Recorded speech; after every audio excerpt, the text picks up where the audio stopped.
A ver, si digo psicología profunda, seguro que lo primero que se nos viene a la cabeza es Freud, ¿verdad? Con sus teorías súper complejas. Bueno, pues hoy vamos a hablar de otra figura, Karen Horney. Y lo interesante es que ella nos abrió una puerta, digamos, mucho más humana, mucho más cercana para entendernos por dentro. No partía de grandes conceptos abstractos, sino de algo que todos conocemos, el dolor del día a día. Y es que todo arranca con una pregunta, una que la verdad nos toca muy de cerca hoy en día.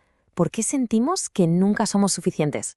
Esa sensación, ¿sabes?, de que siempre nos falta algo para estar a la altura. Pues justo esa herida, esa sensación, es la que Karen Horney se pasó la vida intentando entender. Aquí es donde se separa de Freud, y es un cambio radical, porque el psicoanálisis clásico se centraba mucho en las pulsiones, en el ello, cosas que Freud veía casi como, como algo biológico, ¿no? Pero Horney dice, un momento, para ella la clave de nuestros problemas no está en un instinto abstracto, no. Está en nuestras relaciones, en la angustia que nos generan. O sea que se deja de historias y se centra en la experiencia real, en lo que vivimos cada uno de nosotros. Y aquí está la base de todo, el origen, la angustia. Para Horney, si queremos entender por qué hacemos lo que hacemos, por qué somos como somos, tenemos que ir al principio de todo. Y ese principio, ese sentimiento que lo moldea todo, es la angustia. Ella le puso un nombre, angustia básica. Y ojo que esto es súper importante. No estamos hablando de un miedo normal, de tenerle miedo a las arañas o hablar en público. No, esto es otra cosa. Es algo mucho más profundo. Es una sensación constante de estar desprotegido, de sentir que el mundo es un lugar hostil y que, en el fondo, estamos solos ante el peligro. Fijaos en esta frase, que es de las que se escucha mucho en terapia. No confío en nadie, pero me muero de miedo de quedarme sola. Es que es brutal. Captura a la perfección ese conflicto interno. Por un lado, necesitamos conectar. Es algo básico, humano. Pero por otro, tenemos un pánico terrible a que esa conexión nos termine hiriendo. Es una tensión insoportable. Y aquí viene el gran cambio de perspectiva. Pensad en comportamientos como ser súper independiente o, al contrario, necesitar complacer a todo el mundo siempre, o esa gente que va por la vida a la defensiva. Bueno, pues Horney nos dice que eso no son defectos de personalidad, no nacemos así. Son, y esto es clave, estrategias de supervivencia, estrategias súper inteligentes que nuestra mente infantil desarrolló para poder sobrevivir a esa sensación de angustia. Vale, entonces, ¿cómo lidiamos con esa angustia? Horney identificó 3 grandes estrategias, 3 maneras de moverse por el mundo para intentar manejarla. Vamos a verlas, porque todas al final buscan lo mismo, sentirnos un poquito más seguros. La primera es la de moverse hacia los otros.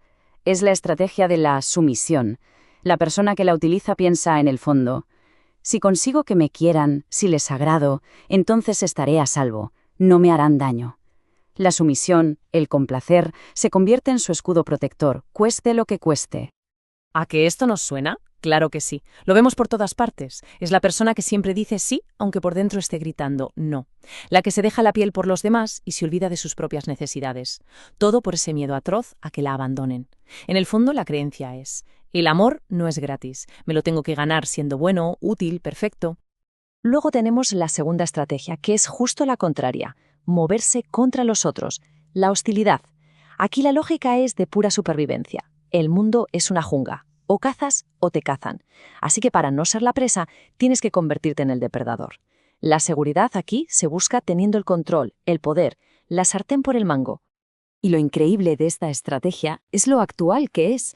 Es el motor de la cultura de la hiperproductividad, de ese perfeccionismo que nos paraliza, de la comparación constante en redes sociales. Es esa idea de que si no soy el mejor, no soy nadie. Esa es la gasolina que alimenta esta forma de estar en el mundo. Y nos queda la tercera vía, moverse lejos de los otros, el distanciamiento.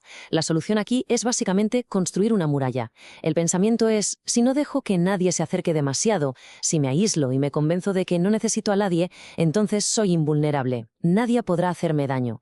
La independencia se convierte en una especie de fortaleza.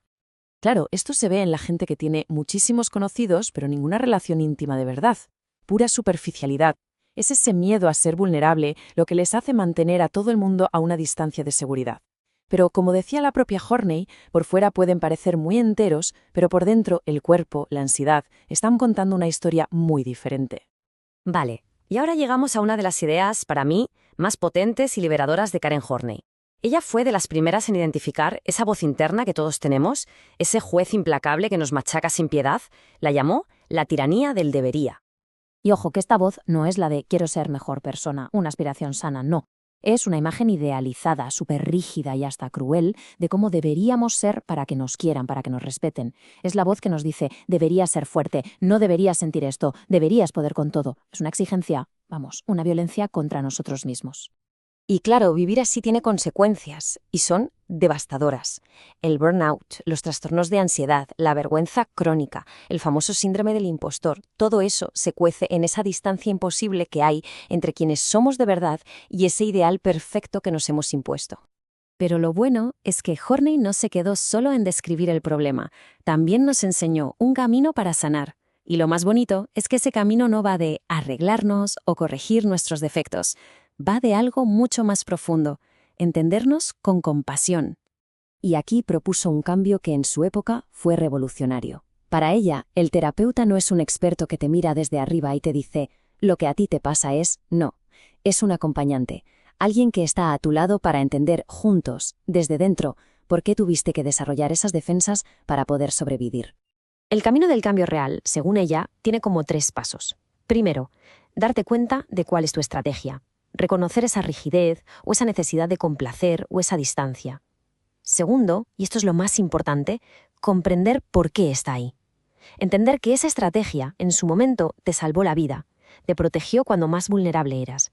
Y solo cuando llegas a esa comprensión, solo entonces puede empezar a nacer la autocompasión. Entonces, la gran pregunta es, ¿por qué todo esto, que se escribió hace casi 100 años, nos resuena tanto hoy? Pues porque Horney le pone palabras a las grandes contradicciones de nuestro tiempo. Estamos más conectados que nunca en redes, pero nos sentimos más solos. Se supone que somos más libres, pero vivimos con una presión brutal. Tenemos acceso a toda la información del mundo, pero nuestra seguridad emocional está por los suelos. Sus ideas son, básicamente, un mapa para orientarnos en este lío. Y todo esto nos lleva a la pregunta que lo cambia todo, la que está en el corazón de su pensamiento. Su psicología no se pregunta ¿qué funciona mal en esta persona? No. Su pregunta, que es de una empatía tremenda, es ¿qué le ha pasado a esta persona para que el mundo se le haya convertido en un lugar inseguro? Y quizá ese sea su mayor legado. Un recordatorio fundamental. Su obra es una invitación a dejar de vernos como si estuviéramos rotos o tuviéramos algún defecto de fábrica. Y en su lugar, empezar a escuchar nuestra propia historia con un poco más de cariño, con compasión, para poco a poco poder hacer las paces con quienes somos.